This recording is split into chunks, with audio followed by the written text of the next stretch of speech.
A vast desert region extends across the Eurasian continent.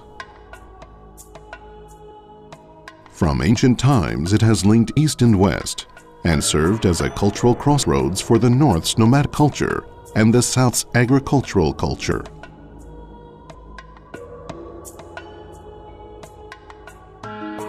With a several thousand-year history, this region is of great historical importance.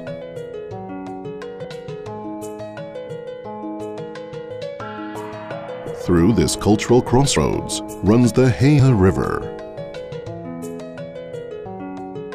Originating in the 4,000-meter class Chilean mountains, this inland river carries precious water to oases at the foot of the mountains and eventually to Lake Juyinzi in the Gobi Desert. For over 2,000 years, the Hehe River Basin has been home to people of various religions, cultures, and lifestyles.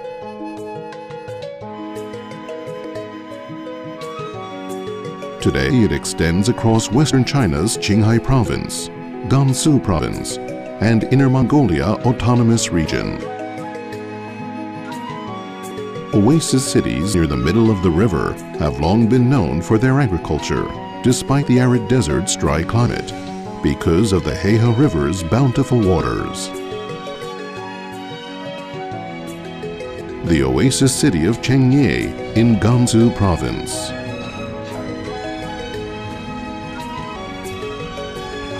The West China Development Program has led to remarkable growth here, with the city's population doubling to 1.2 million in the past 50 years.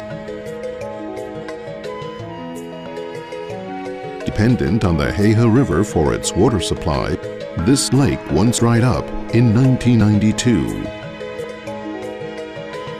But why did it dry up? Although climate change was one cause, various human activities were also responsible, such as lumbering and overgrazing in the foothills from which the river flows. Looking back at history, it has become clear that the lake size has changed many times over the centuries. Those changes in size reflect the historical relationship between the region's people and water. The water problems of the Hehe River Basin were examined by the Oasis Project, a comprehensive 5-year project jointly established by Japan and China, involving researchers from various fields.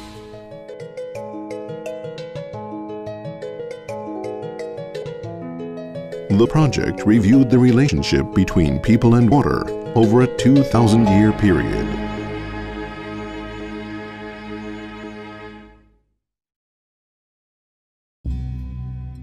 More than 2,000 years ago, here at what was then the western edge of the Chinese world, lived a mostly nomadic people called the Huns. Next to the oasis was a vast lake called Lake Juyinzi. Traces of the ancient lake shoreline that still remain show that 2,300 years ago, the lake covered an area of approximately 1,800 square kilometers.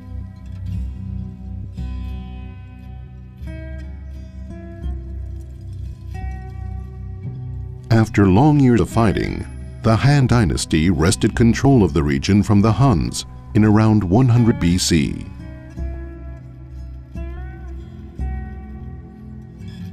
At about the same time, Lake Juyinzi began to shrink. But why did it shrink? A major climate change is one possible cause. Glaciers in the surrounding mountains would provide evidence of that theory.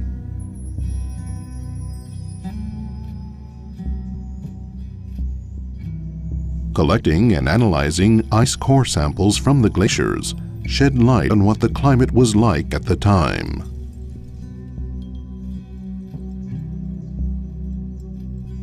This shows the climate changes that have occurred since 2,500 years ago, as determined from the glacier ice cores. It was found that no major climate change, such as the global warming of recent years, had occurred at that time. On the other hand, historical records show that the Emperor Wudi stationed many troops in the area and increased the amount of land under cultivation. The population of the Heiha River Basin grew to over 1 million. Also, analysis of satellite photographs and topographical surveys of archaeological remains reveal a vast area of cultivated land around the lake at that time. Use of water from the Heiha River for agriculture also increased.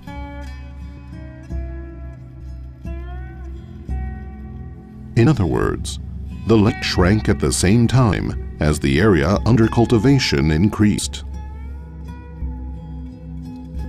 Shrinking of the lake during the Han Dynasty was thus due to human agricultural development rather than to climate change.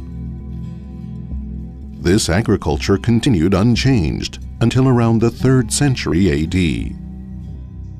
When the troops were removed, the lake gradually recovered its size.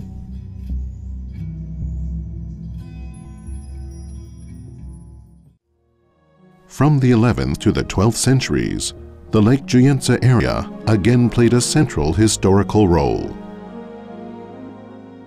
The region was successively ruled by the Xisha, Yuan, and Ming dynasties. During those periods, the lake shrank once more. Was the cause again human activity? The Tangut people of the Xisha dynasty had their own unique form of writing.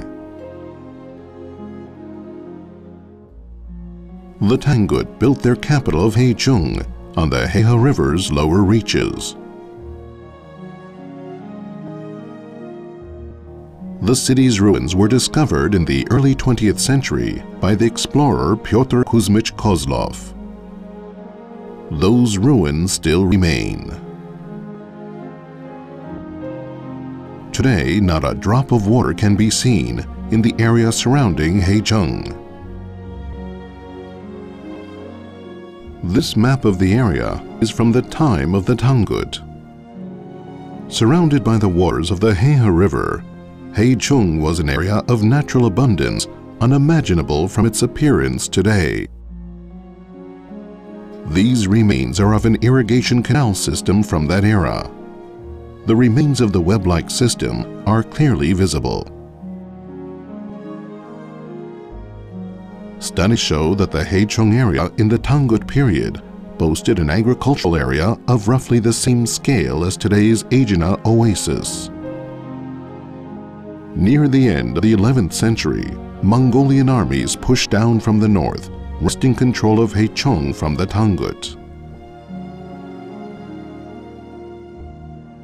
The Mongolians enlarged the city and renamed it Karachoto.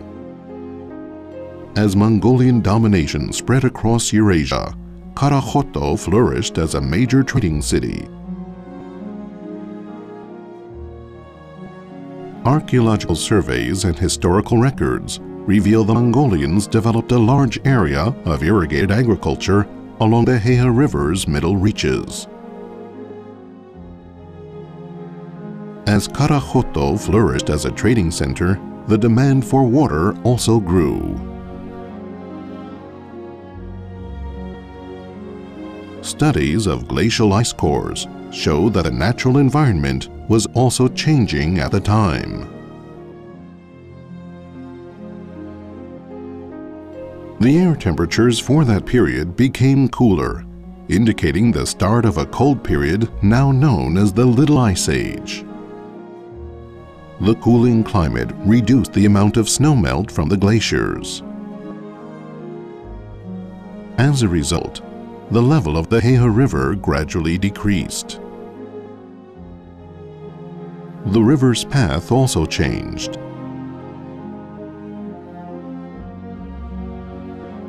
topographical surveys show the Heihe River shifted far to the west, causing the lake's location to change to its present position.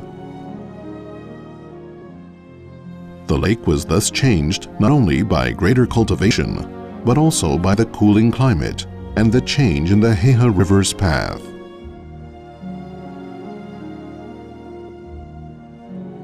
The lake didn't recover again until Karajoto was conquered by Ming Dynasty armies. In 1372, Karajoto fell to the Ming onslaught, and both the city and its surrounding farmland were abandoned.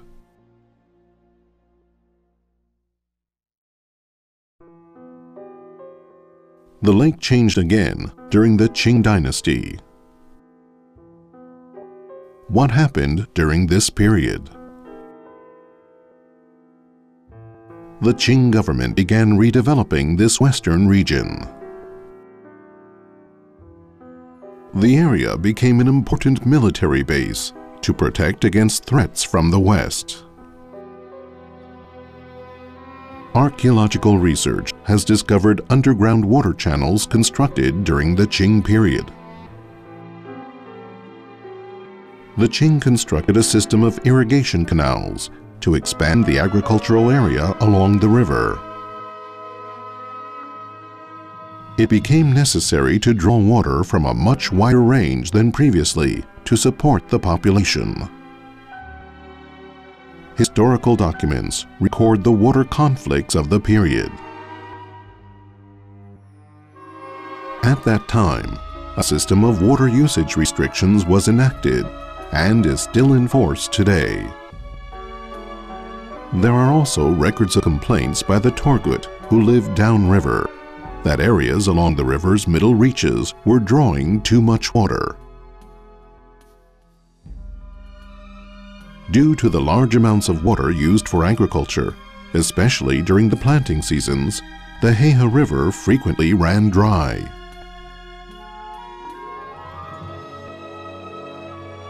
During this period, human activity again caused the lake to shrink.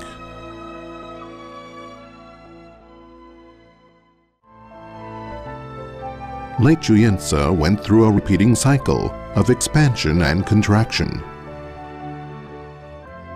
And then the water completely dried up. This glacier feeds water to the lake. Recent surveys show the glacier is melting at a more rapid pace due to global warming. You'd think that the increased water from the melting glacier would increase the amount of water flowing into the lake via the Heihe River. But the lake has continued to shrink.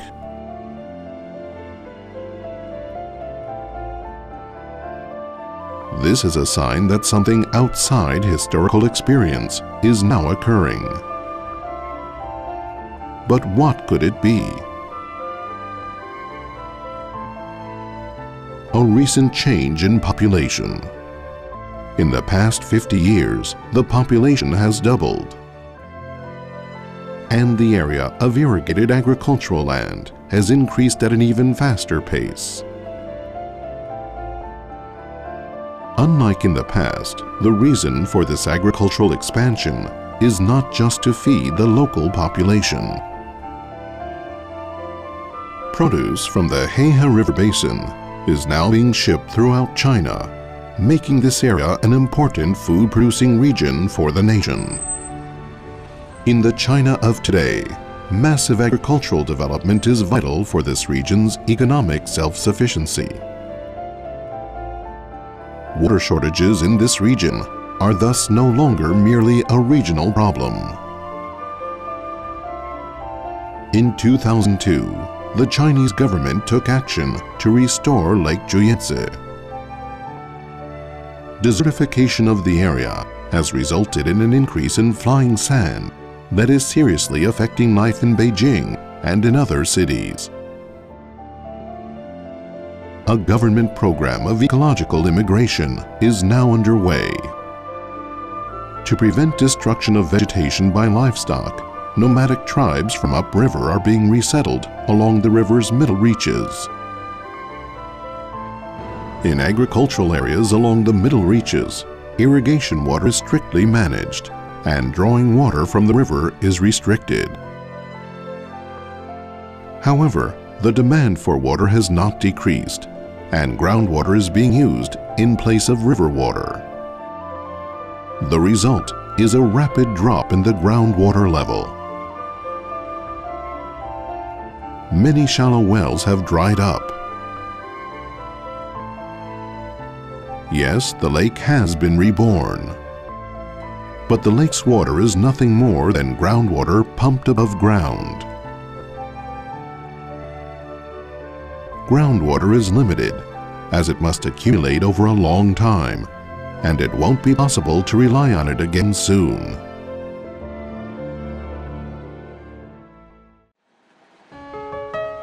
To alleviate the region's water shortage, the people expanded their range for collecting water. While it's true that the region's water shortage has been alleviated as a result of those efforts, how long will such measures continue to be effective? The Oasis project clarified the water circulation system peculiar to this arid region. The region's water circulation has been greatly affected both by changes in the natural environment and by human activity. As a result, the size of Lake Juyense has changed repeatedly. In most cases, shrinking of the lake was attributable to human activity. Looking at the lake brimming with water, it's difficult to understand that the water shortage problem has yet to be solved. But there are no new water sources left.